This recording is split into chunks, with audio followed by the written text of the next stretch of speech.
शुरुआत करते हैं इस टियागो ईवी के फ्रंट डिज़ाइन से।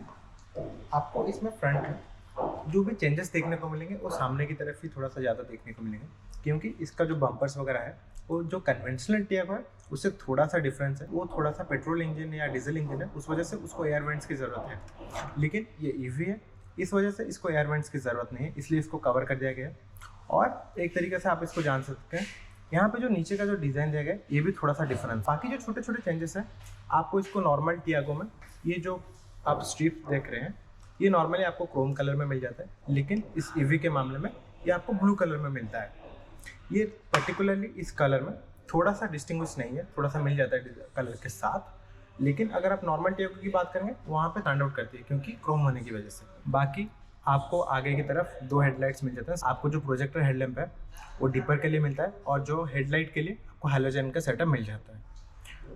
तो कुछ कुछ गाड़ियों में जो होता है H4 बल्ब मिलता है, जिसकी वजह से हेड और डिपर एक ही बल्ब में से काम होता है, लेकिन यहाँ पे ये चीज़ नहीं है। यहाँ पे आपको स्पेसिफिकली हेड और डिपर के लिए अलग बल्ब मिलते हैं। उसके अलावा आपको नीचे की तरफ यहाँ पे फॉग लाइट का ऑप्शन मिल जाता है। उसके साथ साथ आपको यहाँ पे डे टाइम रनिंग LEDs मिल जाता है। और यहाँ पे हेडलाइट में ऊपर की तरफ एक क्रोम डिज़ाइन किया गया है और यहाँ पे ब्लैक स्ट्रिप की तरह एक यूज़ किया है। थोड़ा सा कहीं ना कहीं ये डिज़ाइन के मामले में थोड़ा सा स्पोर्टी टच देने के लिए यहाँ पे कोशिश की गई है। और बाकी एक छोटा सा चेंज है यहाँ पे, अगर मैं स्पेसिफिकली आपको दिखाना चाहूँ, टियागो को जो है स्पोर्टी टच देने की कोशिश की गई है यहाँ पे। और एक छोटी सी चीज़ आप यहाँ पे भी नोटिस कर सकते हैं, इस टियागो ईवी में आपको फ्रंट की तरफ ईवी का बैज मिल जाता है, जिससे आप इजीली पहचान सकते हैं कि ये ईवी है।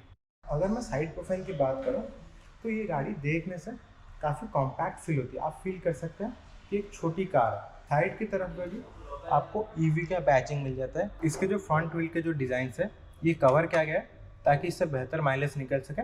ये एलॉयज़ की तरह दिखते हैं, लेकिन ये एलॉयज़ नहीं है, इस पर कवर लगा हुआ है। स्पेसिफिकली टायर प्रोफाइल के बारे में बात करूँ तो ये 175, 65 R14 के आपको टायर्स मिल जाते हैं और कंपनी के साथ आपको आपोलो के टायर्स मिल जाता है। और एक चीज़ भी यहाँ पे आप साइड पर नोटिस कर सकते हैं कि जो डोर हैंडल्स है उसमें थोड़ा सा ब्लैक स्ट्रिप दिया गया है। ये कहीं ना कहीं जो स्पोर्टी अपील टियागो होगी उसको बढ़ाने की कोशिश की गई है। पीछे के डिज़ाइन के बारे में बात करूँ तो यहाँ पे कुछ ज़्यादा चेंजेस नहीं मिलते हैं आपको।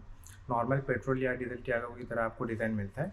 आपको यहाँ पे पीछे की तरफ कैमरा मिल जाता है, पीछे में भी आपको tiago.ev लिखा हुआ मिलता है। उसके साथ साथ आपको पीछे वाइपर्स भी मिल जाते हैं। और ये एक लोअर ट्रिम होने की वजह से आपको यहाँ पे की का इस्तेमाल करते हुए बूट खोल सकते हैं, लेकिन टॉप मॉडल में आपको बटन मिल जाता है खोलने के लिए। और एक चीज़ यहाँ पे मैं ज़रूर मेंशन करना चाहूँगा, भले ही यहाँ पे टियागो में आपको कैमरा मिल जाता है, लेकिन यहाँ पे आपको सेंसर्स नहीं दिया गया है। लेकिन कैमरा का क्वालिटी कैसा है कुछ बात करेंगे हम अंदर चल के। अगर मैं यहाँ पे मेटल शीट के क्वालिटी के बारे में बात करूँ, वो काफ़ी बेहतर है यहाँ पे, तो उस मामले में आपको कोई कंप्लेन नहीं करना पड़ेगा।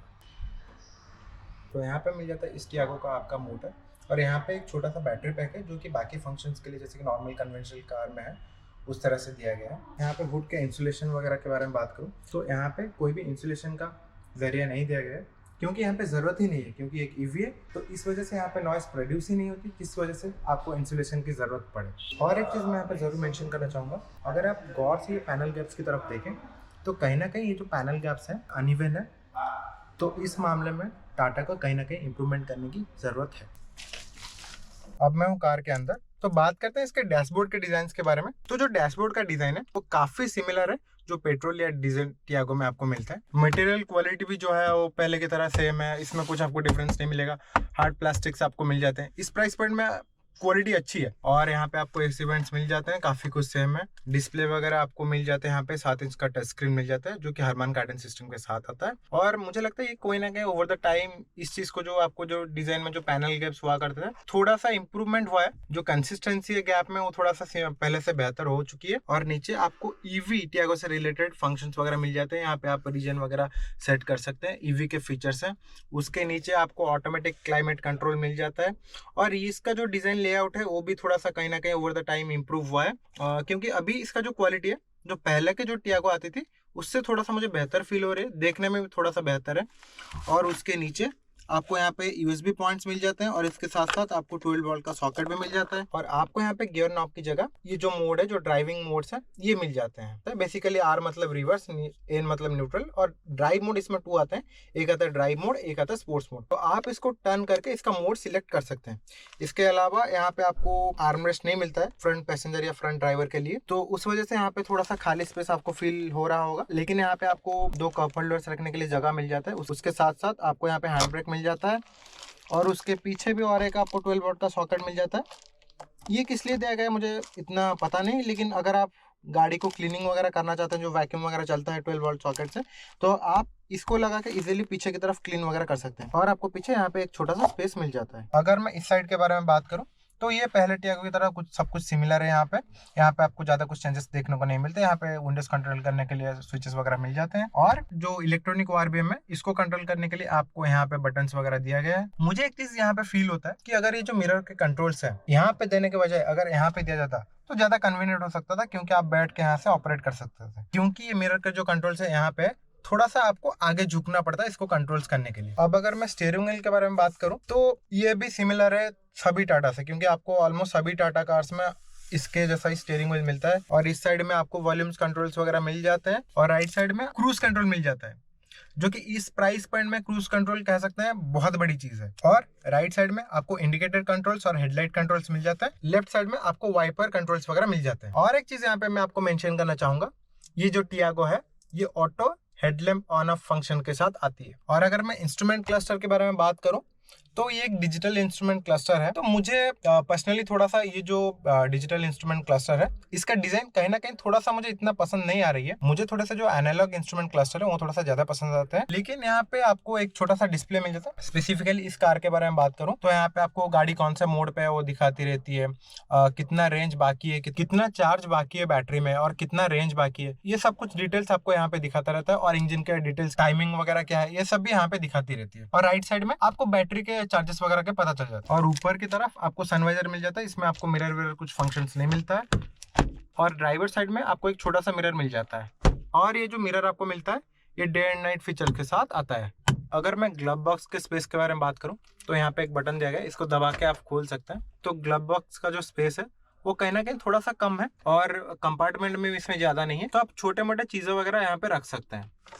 अगर मैं फ्रंट सीट के कंफर्ट के बारे में बात करूं तो थाई सपोर्ट वगैरह डिसेंट है, बहुत बेहतरीन नहीं है या बुरा भी नहीं कर सकते। और ये जो साइड के बोल्स्टर्स हैं वो कम है, तो अगर आप ये सोच रहे हैं कि कॉर्नर वगैरह के टाइम आपको ये सीट बहुत अच्छे से होल्ड करने वाली है तो कहीं ना कहीं आप डिसअपॉइंटेड होने वाले हैं। लेकिन अगर मैं बैक सपोर्ट के साइड बोल्स्टर के बारे में बात करूं तो यहाँ पे आपको अच्छा खासा सपोर्ट मिल जाता है। तो बैक के मामले में आपको कॉर्नर्स वगैरह में अच्छा सपोर्ट मिलेगा, लेकिन थाई सपोर्ट के बारे में वो कहीं ना कहीं थोड़ा सा मिसिंग है। और यहाँ पे आपको एडजस्टेबल हेडरेस्ट भी मिल जाता है सामने की तरफ। अब मैं आ गया हूँ पीछे की सीट में।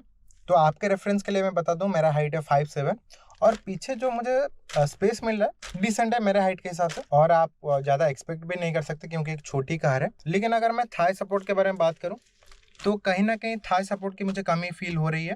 थाई सपोर्ट और थोड़ा सा बेहतर हो सकता था। और अगर मैं बैक सपोर्ट के बारे में बात करूं तो मुझे जो फील हो रहा है बैक सपोर्ट इतना अच्छा नहीं है, बेहतरीन नहीं है और थोड़ा बेहतर हो सकता था बैक सपोर्ट। और एक चीज़, ये टियागो ईवी में आपको आर्मरेस्ट नहीं मिलता है।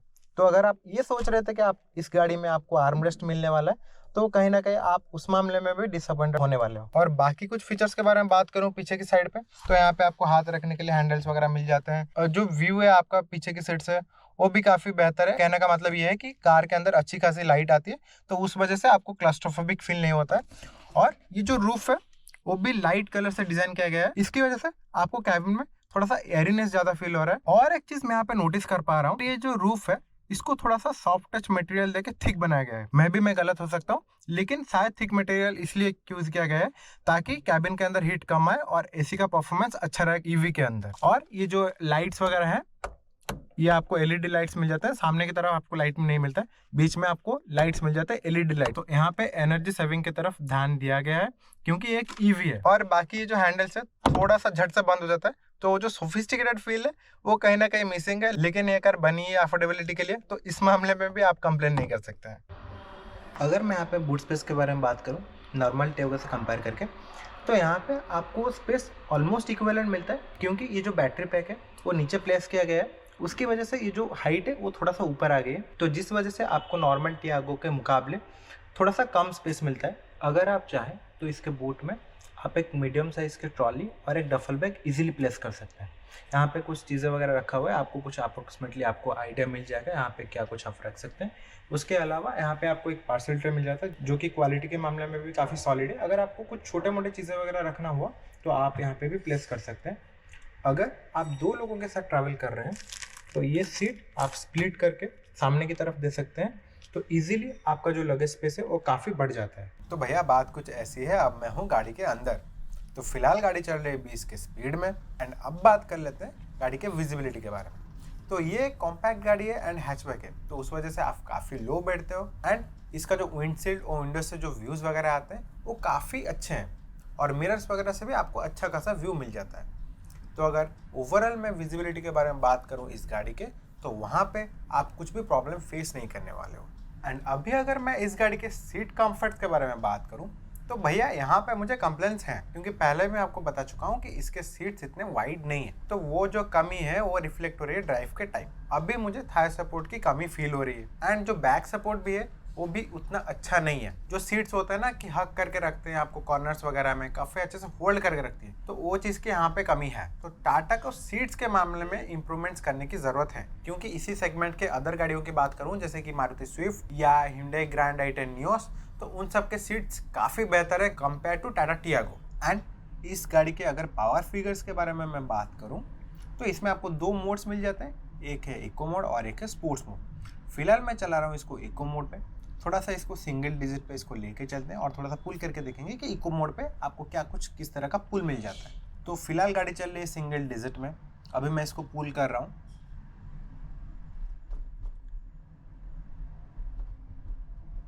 देखिए इको मोड पे भी ये गाड़ी इजीली 60-70 पहुंच जाती है। एंड हाउएवर 60-70 के बाद इको मोड पे जो पिकअप है, जो टॉर्क है, आप कहीं ना कहीं थोड़ा सा उसमें कमी फील कर सकते हैं। लेकिन ये जो गाड़ी है वो भी सिटी के लिए बनाई गई है, और जो इको मोड है वो भी सिटी के लिए बनाई गई है। तो अगर इन सब मामलों को यहाँ पे आप कंसिडर करें, क्योंकि सिटी में आप ज़्यादा स्पीड कैरी नहीं कर सकते, तो उस वजह से सिटी में आप इको मोड पे चलाइए तो आपको रेंज भी ज़्यादा मिल जाएगा, तो आपको ठीक ठाक पिकअप वगैरह नॉर्मल मिल जाएगा। अगर मैं इस गाड़ी के स्पोर्ट्स मोड के बारे में बात करूँ तो यहाँ पे ये गाड़ी बेहतरीन निकल के आती है, क्योंकि स्पोर्ट्स मोड होने की वजह से आपको यहाँ पे मिल जाता है बेहतरीन टॉर्क, जो कि ओनली पॉसिबल है ईवी गाड़ी की वजह से। अगर मैं इस गाड़ी के स्पोर्ट्स मोड के बारे में बात करूँ तो मोड बेहतरीन है, क्योंकि एक ईवी गाड़ी है तो अच्छा खासा आपको टॉर्क मिल जाता है, अच्छा खासा पुल कर सकते हैं आप इस गाड़ी को। इसका पुल इतना अच्छा है कि अगर आप इसके अपर सेगमेंट के आईसी इंजन को कंपेयर करें इस गाड़ी के साथ, उनके बराबर का पुल आपको इसमें मिल जाता है। अगर आपको मैं स्पोर्ट्स मोड पे एक डेमो देके दिखाऊं, अभी गाड़ी चल रही है 70-80 के आसपास, मैंने भी एक्सेलरेट किया और ये गाड़ी पहुंच गई है 100। अगर आप इस गाड़ी के साथ थोड़ा सा मज़ा लेना चाहते हैं तो आप स्पोर्ट्स मोड पे डालिए, चलाइए, एंड रेंज के बारे में लेकिन भूल जाइए, क्योंकि स्पोर्ट मोड पे आपको मज़ा तो बहुत आता है, लेकिन जो आपका रेंज है वो कहीं ना कहीं थोड़ा सा हैम्पर होता है। तो ये मोड किन के लिए बेहतर है? अगर आप सिटी में रहते हैं और आपका डेली ट्रैवल लगभग 20-30 किलोमीटर के आसपास है, एंड आपके रूट में अगर हाईवे इंक्लूडेड है, तो भाई आपके तो मज़े आ गए।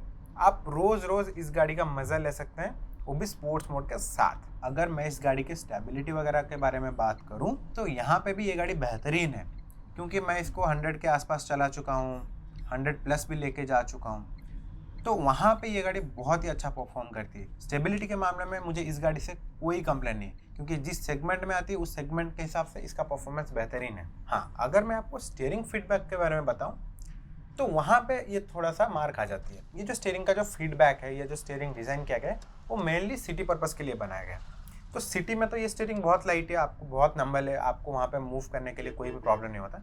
लेकिन जब इस गाड़ी को आप हाईवे पे लेके निकलते हैं, थोड़ा सा हाई स्पीड पे आप इस गाड़ी को क्रूज करते हैं, तो वहाँ पे वो स्टीयरिंग से आपको फीडबैक नहीं मिल पाता।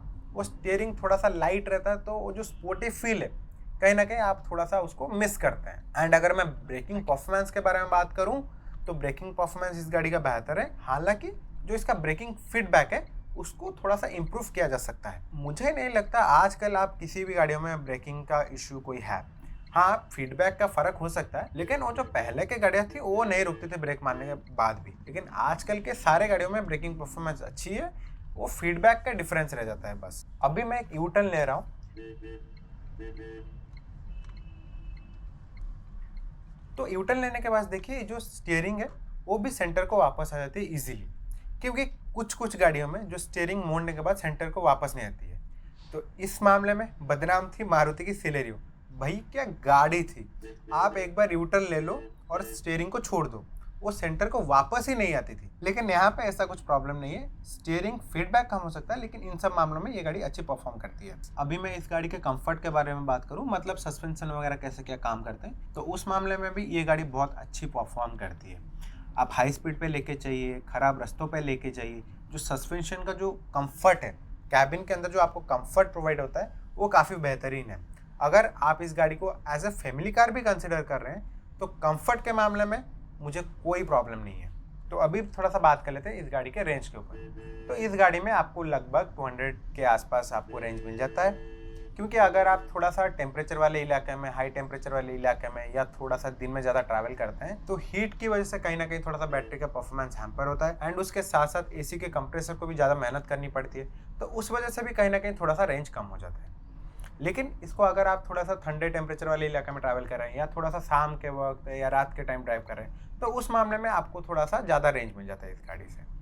एंड ये जो रेंज है ये भी डिपेंड करता है आपके ड्राइविंग स्टाइल के ऊपर। अगर आप इस गाड़ी को ज़्यादा पुश कर रहे हैं, ज़्यादा मज़े लेके चलाते हैं इस कार को, तो वहाँ पे भी आपका रेंज जो है कम हो जाता है। लेकिन आप अगर इसको काम एंड क्वाइट तरीके से ड्राइव करते हैं तो इजीली आपको ये ज़्यादा रेंज निकाल के दे देती है। तो सिटी पर्पस के लिए ये गाड़ी बेहतरीन है। अभी अगर सिटी की बात हो ही रही है तो इस गाड़ी का परफॉर्मेंस सिटी के अंदर मैं बता दूं तो आपको मैन्युवरेबिलिटी के मामले में कोई भी प्रॉब्लम नहीं होता है। आप इसको इजीली कहीं पे भी लेके जा सकते हैं, क्योंकि एक कॉम्पैक्ट कार है, तो इस वजह से आप कहीं भी प्रॉब्लम फेस नहीं करते।